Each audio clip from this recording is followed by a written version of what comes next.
I was very fortunate in 2019, just before the pandemic hit. My predecessor in the King's Singers, Gabriel Crouch, asked me to sing with his wonderful professional group Gabbitas on a recording of a new piece called Mass for the Endangered by Princeton-based American composer Sarah Kirkland Snider.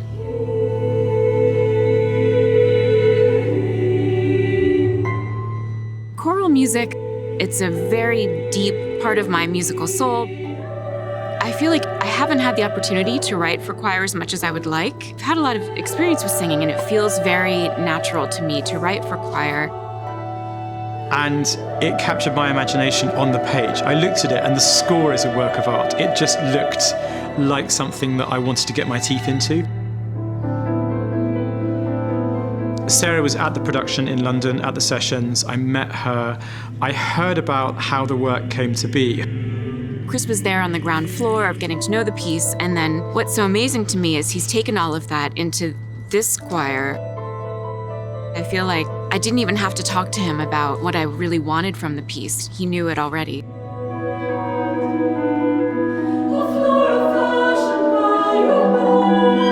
When Chris brought Mass for the Endangered to me, I realized that a whole album's worth of videos created for every movement had been made by Deborah Johnson for the album release.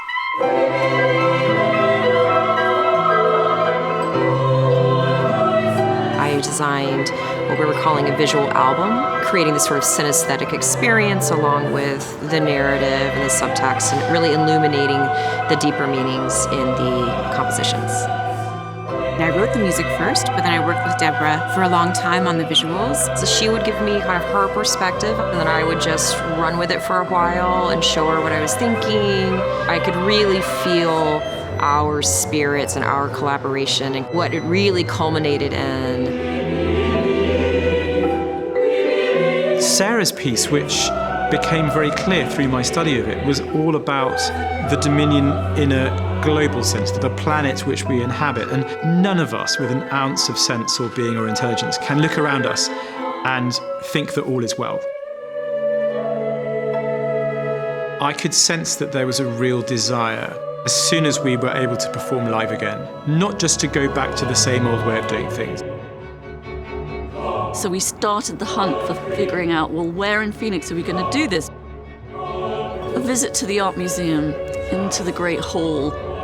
Light bulb went off that this was the surface that we needed, but also the acoustic and the sense of grandeur that people are used to with choral music, the soaring ceilings, that sense of awe.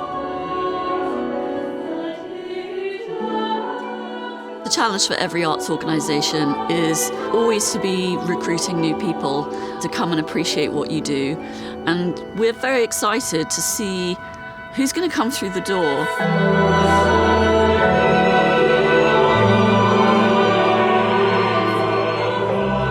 One of the delights was actually how much of our existing audience followed us into this new space, and also to have people come in who may not have been to a choral concert before.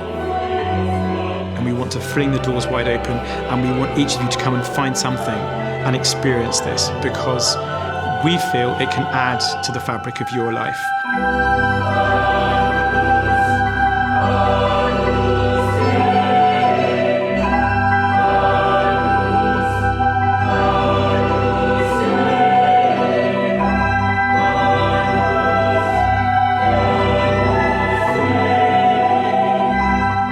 It feels amazing to have such honor and care for the work, both visually and sonically.